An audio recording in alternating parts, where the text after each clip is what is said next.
Hello, so we're back with another Pick a Pile reading for the month of January 2025. So, ang gagawin nyo lang is pipili kayo from pile number 1, pile number 2, or pile number 3. Pipili kayo from the shells kung ano ang shell na tumatawag sa inyo. So, you don't have to overthink it. Just go with your gut feeling.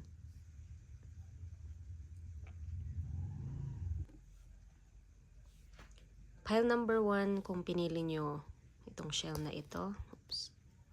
Itong shell, this reading is for you. Take note, only take what resonates. And the tarot is a guide and you can change the outcome pa rin.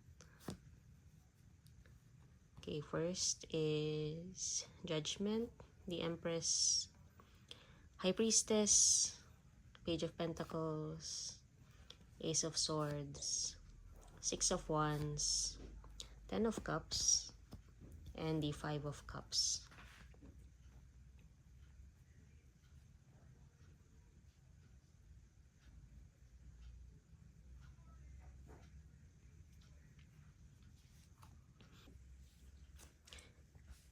For this 2025 January, you are starting afresh kasi 2024 has left you with a lot of emotional problems.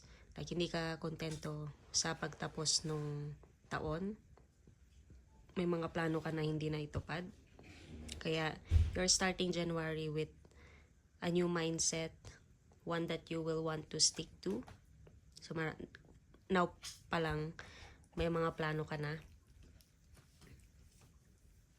And then, I see na more on creative pursuits ito and business related or financial investments. So, maaring you're planning to save up more money for this year.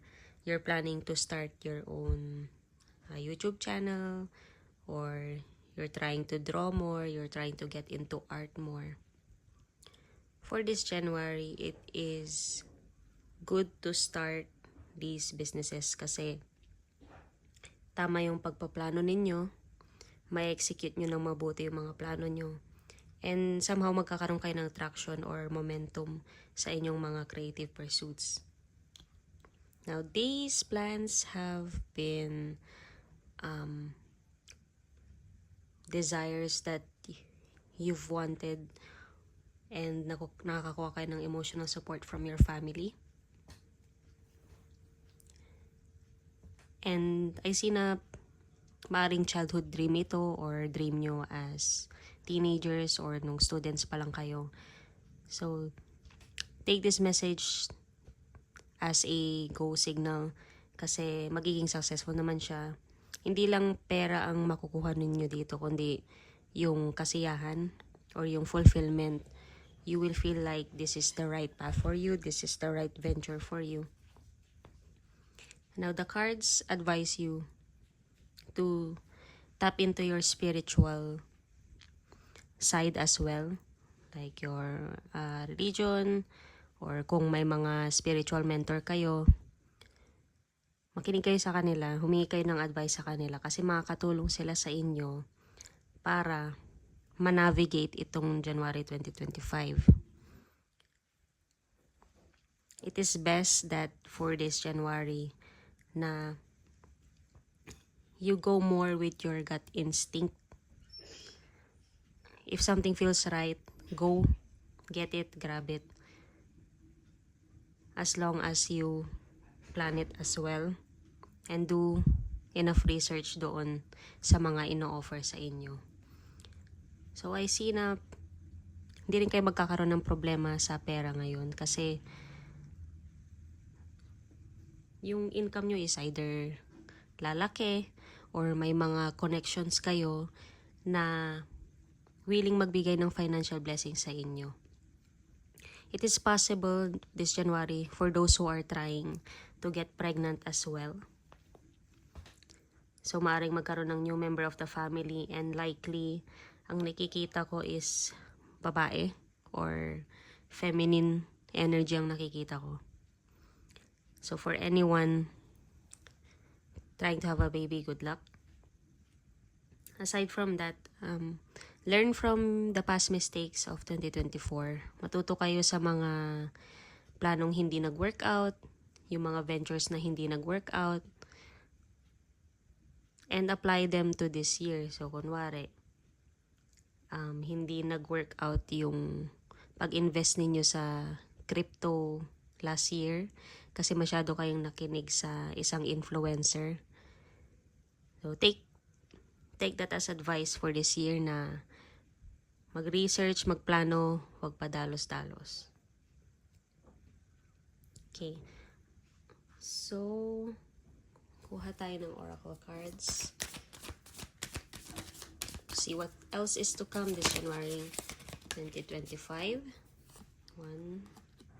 Home. 1. 2. Manifestation. 3. Happiness. So, ayun, resonate siya sa previous cards natin kasi the home, these ventures could be something that is supported by your family, your home, o kaya maaring ang venture na ito is magpaganda ng bahay, magpintura ng bahay, matutupad ang mga iyon, or magdadagdag kayo ng decorations, magpapaganda ng garden sa bahay. That is likely to happen this January 2025. And this manifestation card tells you na you have the power, you have the resources to accomplish your goals this January 2025. And then,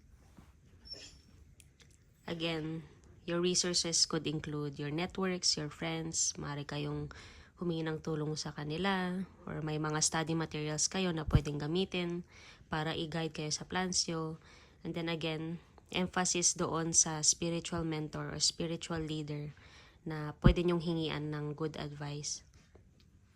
And then next is for happiness. So, this month will be a lighter month compared to the end of 2024. So, maaring yung mental health nyo ay mag-improve kasi you have the support of your family. You are starting creative projects, nalilibang kayo and all.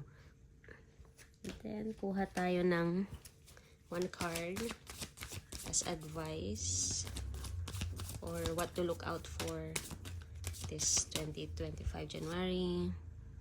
Watch a movie. So, itong watch a movie,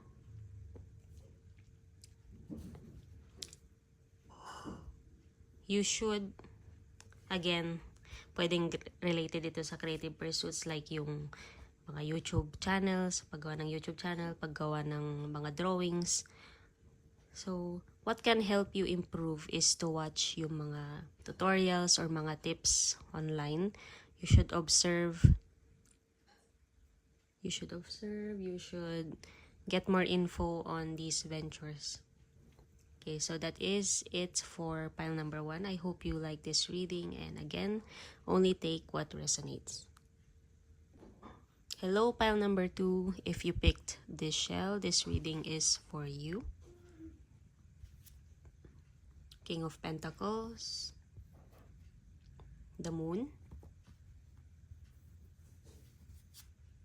Seven of Swords, Ace of Cups, Two of Wands, Page of Wands, the Fool, Nine of Cups.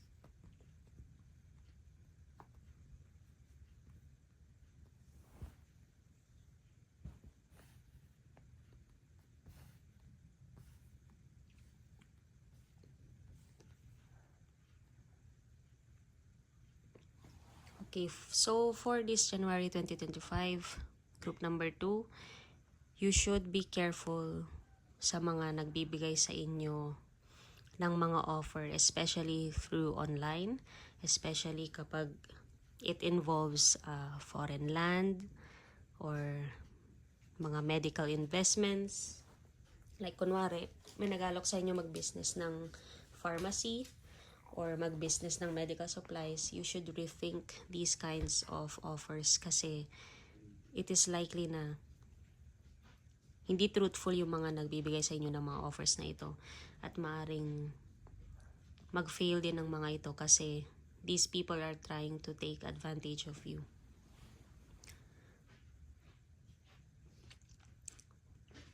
What you should do this January 2025 is to start ventures on your own. So, I see na maring may mga pinaplano na kayo since 2024, pero hindi pa kayo sure kung tamang time na ba ito para mag-start. Take note, if this venture only involves you and no other partner, no partnerships are involved, it is advised that you take the leap. As represented by the Fool, you should take the leap and start this venture. Take the risk, but make sure this risk is something that you can afford. Okay? Kasi the universe is guiding you. Maaring aimless ka sa plans mo. And the universe just wants you to take the leap. Be independent and rely on yourself.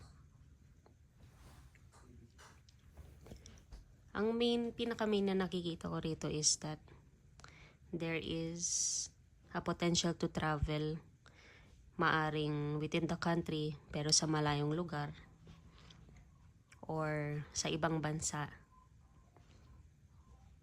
na malapit sa body of water or kilala siya sa mga body of water niya. So maaring sikat yung mga beach, sikat yung mga rivers niya or may mga waterfalls. And may mountainous din itong lugar na mapupuntahan ninyo. So, during this trip, you should be careful din sa mga nakapaligid sa inyo kasi maaring may mga lumapit sa inyo na may ill intentions.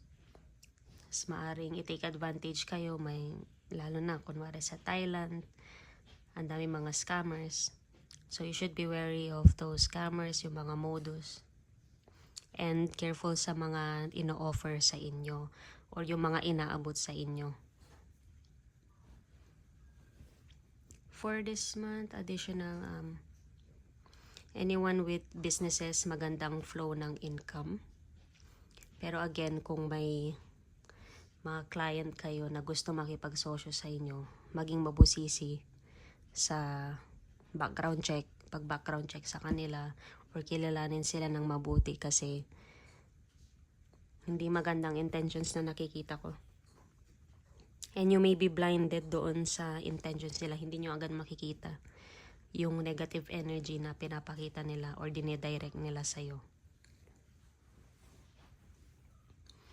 So again, lots of travel. You should, for those who picked pile number 2, you should watch for weight gain. Watch what you eat. Lalo na yung sa mga may mental health issues dahil magre-resort kayo sa stress eating.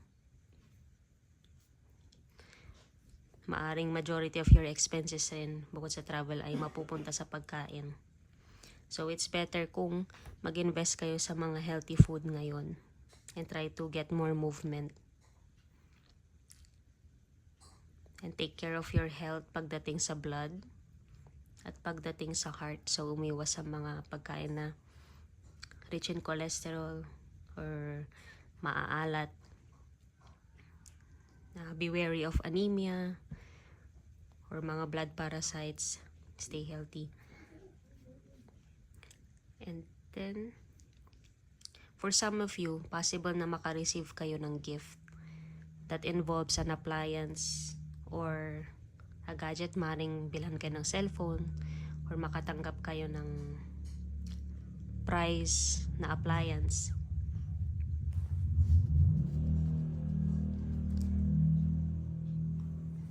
For those planning na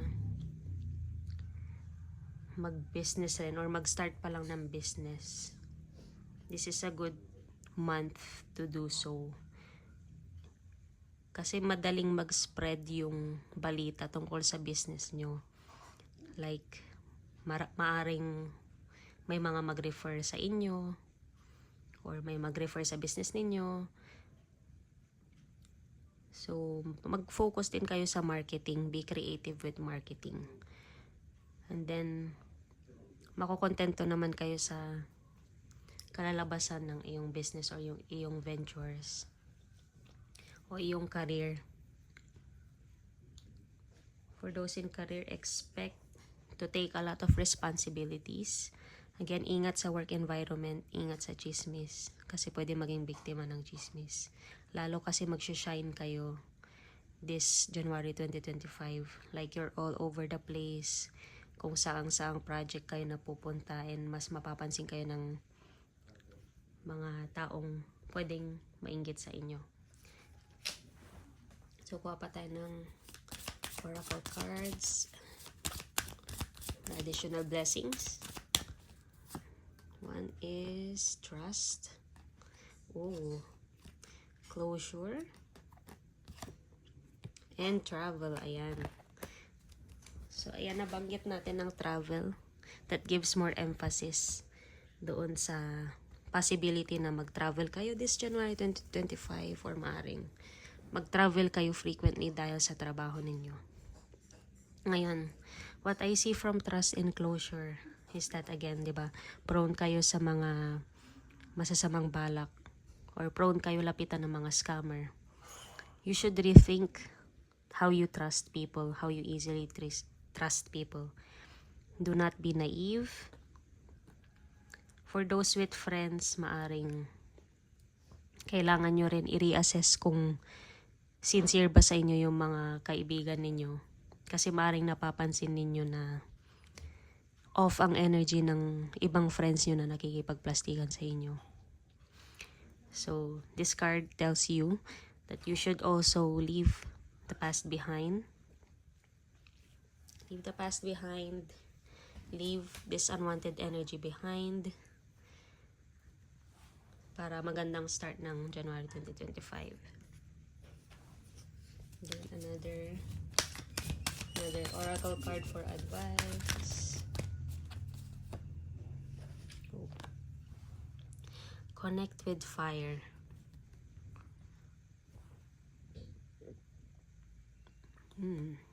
So for those who want additional help with their manifestations, maaring mag-resort kayo to prayer using a candle. Maaring magpa-spell kayo. Or this is also indicative of passion kasi. So, most of your passions will come through. Or yung mga interests nyo ay mabibigyan ng focus like yung travel, kung travel-oriented kayo. Passionate kayo sa business ninyo.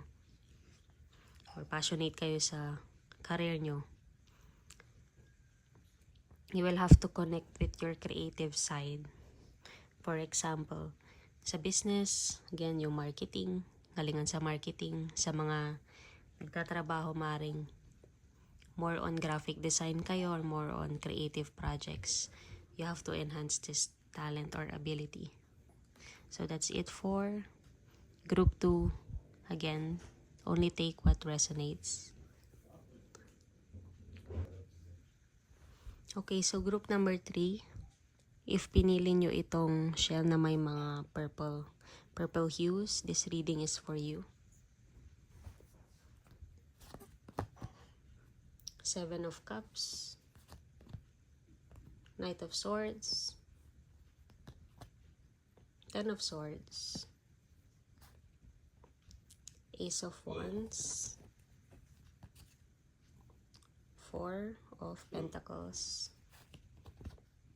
4 of Wands, King of Cups, Queen of Pentacles.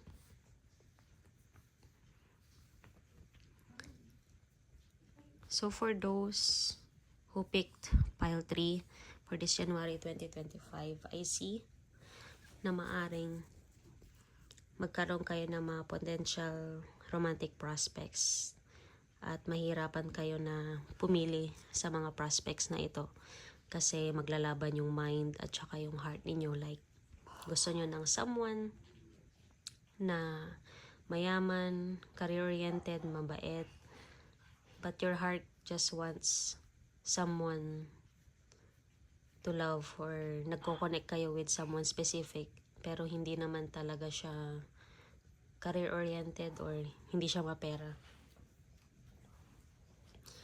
So, ang advice ng cards is to follow your heart and go for the person who shows the most sincerity towards you.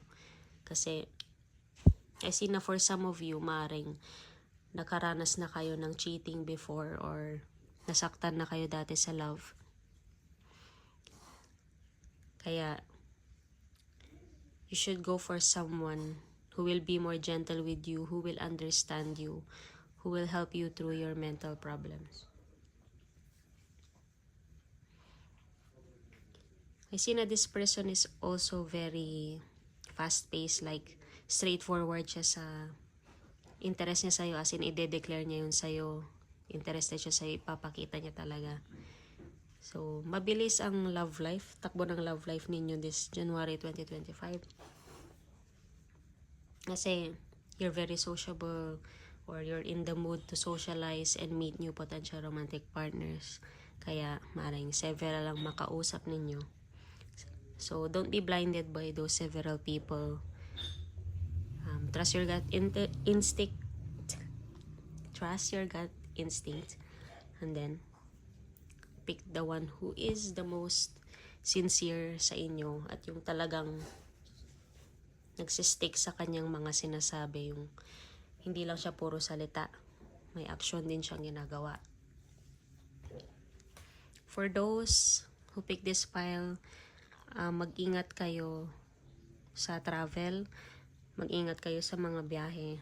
Maiiwasan naman ang potential accidents or problems during travel, or maaaring madali kayong mahilo sa travel. Maiiwasan naman na yun as long as you take the necessary precautions. Like, nung kayo sa mga safe spots sa vehicle, umupo or be alert dun sa mga sinasakyan ninyo. Sa mga nagda-drive, huwag mag-drive ng inaantok, or mag-play kayo ng music na malakas para magising kayo.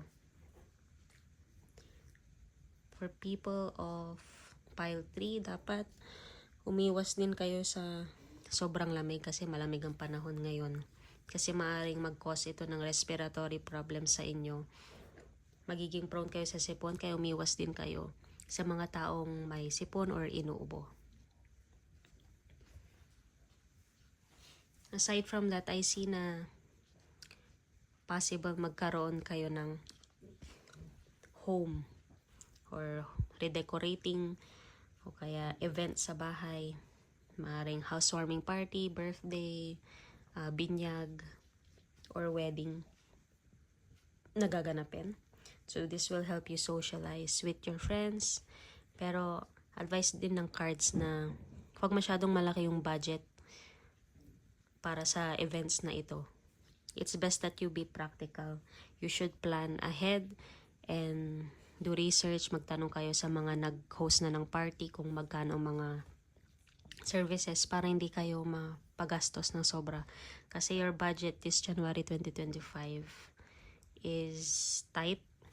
You will have to tighten your belt to save up a bit.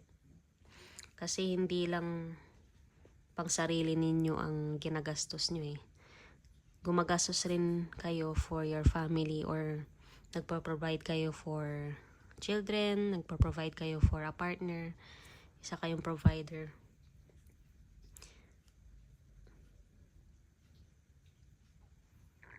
Expect to be invited to events as well. Like, mapapadalas yung pag-alis ninyo. Dahil may mga friends kayo na gustong makipag-reconnect sa inyo. So, overall, very busy kayo this January 2025. It is likely na bibili rin kayo ng mga babasagin. Like mga glasswares, mga vase, or mga decorations for the home. Okay. Next is, let's get some oracle cards. Let's see kung ano yung mga possible blessings na lalabas. prosperity, financial health, and travel. Ayan, so, diba yung travel, madalas nabanggit na madalas mai-invite kayo sa mga event or mga celebration. And again, itong travel card, you should be careful when traveling, when driving, be alert, stay alert at all times. Dapat mentally active kayo para maiwasan ang mga problema. Financial health, this card again reiterates that you should not spend too much, lalo sa mga events or sa mga gala. Dapat ay nagsisave rin kayo, lalo't this is the first month of the year. Dapat maganda yung simula ninyo or ma-practice ninyo na mag-save more than last year. Kasi maaaring provider kayo, maaaring may gusto kayong i-start na business or venture, may gusto kayong bilhin. Prosperity. So, for some of you, maaaring malaki yung kita nyo, pero malaki din ang gastusin nyo. So, again, try to minimize your savings and think, necessary ba talaga itong purchase na ito? Or nag-i-impulsive spending ba ako? And let's get one last oracle card for advice. What's this? Aromatherapy. Okay, so this card, what I get from this card is that you should, kasi diba fast-paced ang energy nyo this month, you should find time to relax, to stop and smell the flowers. Yan, inamoy niya. Find time to relax or treat yourself to a massage day or sa spa. Kasi since maaaring provider kayo or maaari kayong stresses, is nakakalimutan ninyo na alagaan ng sarili nyo, lalo't busy kayo this January 2025. So that's it for Group 3.